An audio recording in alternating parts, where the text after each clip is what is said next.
السلام عليكم ورحمة الله وبركاته، عاملين ايه؟ يا رب تكونوا بخير. تعالوا بقى نعمل مع بعض النهارده وصفة كده سهلة وسريعة واقتصادية. هنعمل كده ايس كريم، حاجة كده سريعة جدا تحطيها في التلاجة كده تفضلي رايحة جاية عليها طول اليوم. يلا بينا نشوف عملنا الجمال ده ازاي والمكونات معانا ايه النهارده. قبل ما ندخل في الفيديو، اللي ما اشتركش في القناة ينزل تحت الفيديو ويضغط على كلمة اشتراك ويفعل زر الجرس عشان يوصلكوا كل جديد. معايا هنا بقى قطع مانجا انا مقطعاها يعني ومجهزاها. هضربها بقى في الكبة بتاعتي، بصوا زي كده. تحطي لهاش ميه نهائي. معايا هنا بقى اي بولة هنزل فيها بكوبايتين من الزبادي.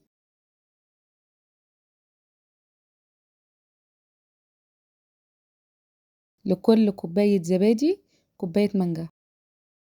يعني بحيث ان انت لو عايزة تزودي المقدار ولا حاجة. دول معايا كوبايتين من المانجا اللي انا ضربتهم من غير مية نهائي عشان دخل في الوصفة دي مية. هفضل بقى اضربهم مع بعض كده لحد ما يتخلطوا مع بعض. بعد كده بقى نزلت عليهم بمعلقة من العسل ده بقى براحتك، يعني حابة تحليها. حطي عسل اكتر، حابه ما تحطيش خالص برضو براحتك، حابه تحطي لها سكر في الخلاط براحتك. بس انا بصراحه شايفاها كده مناسبه جدا. اكتفيت بالسكر اللي في المانجا. جبت بقى كده اي صينيه عندك وحطيت فيها ورق زبده.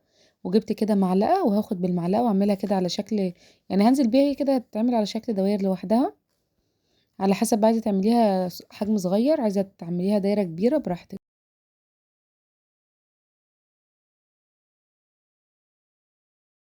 انا هنا حسيت ان الحجم بتاعها صغير، فحبيت ان انا اكبرها شويه.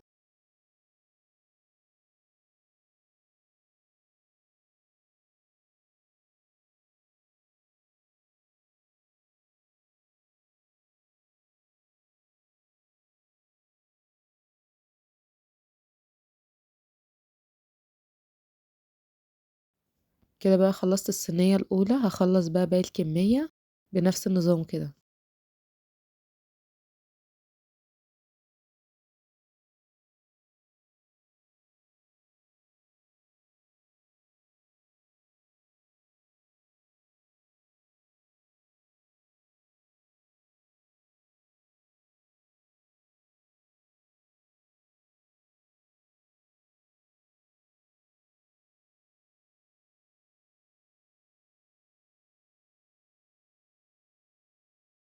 كده بقى خلصت كل الكمية معايا، هدخلها بقى الفريزر لمدة 4 ساعات.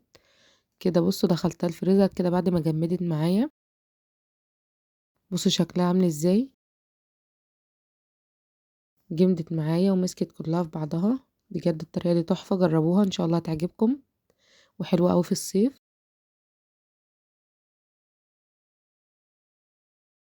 تعالوا بقى نطلعها مع بعض. لو عملتي بقى كمية تحفظيها في الفريزر عادي، حطيها في علبة وحطيها في الفريزر تفضل في الفريزر. وكده خلص الفيديو معانا، ولو عجبكم الفيديو ما تنسوش تشتركوا في القناة وتفعلي زر الجرس عشان يوصل لكم كل جديد.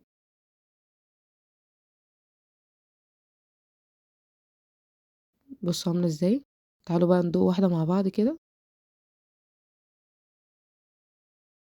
بصوا قلبها عامل ازاي، بجد تحفة. كده خلص الفيديو معانا، والسلام عليكم ورحمة الله وبركاته.